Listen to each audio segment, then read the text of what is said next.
ಎಕ್ಸಾಮ್ಗೆ brand new pen ತೊಗೋಬೇಕಾ ಅಥವಾ ಹಳೆ ಪೆನ್ನ ಯೂಸ್ ಮಾಡಬೇಕಾ ಇವತ್ತಿನ ಈ ವಿಡಿಯೋದಲ್ಲಿ ನೋಡೋಣ.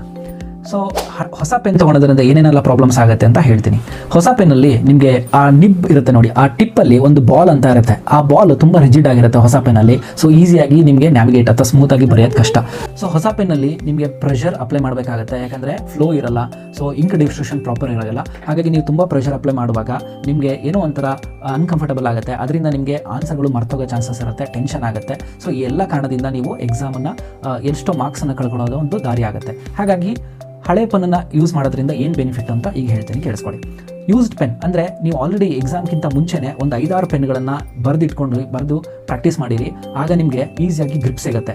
ಯಾವ ಥರ ಬ್ಯಾಟ್ಸ್ಮನ್ನು ಒಂದು ಮ್ಯಾಚಿಗೆ ಹೋಗುವಾಗ ಯೂಸ್ಡ್ ಬ್ಯಾಟ್ನ ಯೂಸ್ ಮಾಡ್ತಾನೆ, ಯಾಕೆಂದರೆ ಅವನಿಗೆ ಗ್ರಿಪ್ ಸರಿಯಾಗಿ ಸಿಗುತ್ತೆ. ಅದೇ ಥರ ನೀವು ಕೂಡ ಯೂಸ್ಡ್ ಪೆನ್ಗಳನ್ನು ಯೂಸ್ ಮಾಡೋದ್ರಿಂದ ನಿಮಗೆ ಚೆನ್ನಾಗಿ ಗ್ರಿಪ್ ಸಿಗುತ್ತೆ, ಫ್ಲೋ ಸ್ಮೂತಾಗಿ ಬರೆಯುತ್ತೆ. ಹಾಗಾಗಿ ನೀವು ಟೆನ್ಷನ್ ಫ್ರೀಯಾಗಿ ಎಕ್ಸಾಮ್ನ ಬರೀಬೋದು. ಅದರಿಂದ ಏನೂ ಪ್ರಾಬ್ಲಮ್ಸ್ ಆಗಲ್ಲ.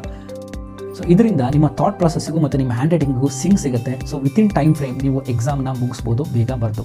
ಸೊ ನನ್ನ ಪರ್ಸನಲ್ ಸಜೆಷನ್ನು ನಿಮಗೆ ಆಲ್ರೆಡಿ ಯೂಸ್ ಮಾಡಿರುವಂಥ 3 ಅಥವಾ 4 ಪೆನ್ಗಳನ್ನು ಎಕ್ಸಾಮ್ ಹಾಲಿಗೆ ಕ್ಯಾರಿ ಮಾಡಿ. ಸೊ ಒಂದು ಖಾಲಿ ಆದರೆ ಇನ್ನೊಂದು ಯೂಸ್ ಮಾಡ್ಬೋದು. ಅದಲ್ಲದೆ ನೀವು ಬ್ಲೂ ಇಂಕನ್ನೇ ತೊಗೊಂಡೋಗಿ ಬ್ಲ್ಯಾಂಕ್ ಇಂಕನ್ನು ತೊಗೊಂಡೋಗ್ಬೇಡಿ. ಯಾಕಂದರೆ ಏನೋ ಹೆಚ್ಚು ಕಡಿಮೆ ಆಗಿ ನಿಮ್ಮ ಎಲ್ಲ ಪೆನ್ಗಳು ಖಾಲಿ ಆದರೂ ಕೂಡ ಅಕ್ಕಪಕ್ಕದಲ್ಲಿ ಬ್ಲೂ ಇಂಕ್ ಯೂಸ್ ಮಾಡಿದ್ರೆ ಜಾಸ್ತಿ ಇರ್ತಾರೆ, ಅಥವಾ ಇನ್ವಿಜಿಲೇಟರ್ ಕೇಳಿದ್ರು ಕೂಡ ಬ್ಲೂ ಇಂಕನ್ನು ಕೊಡಿಸ್ಬೋದು.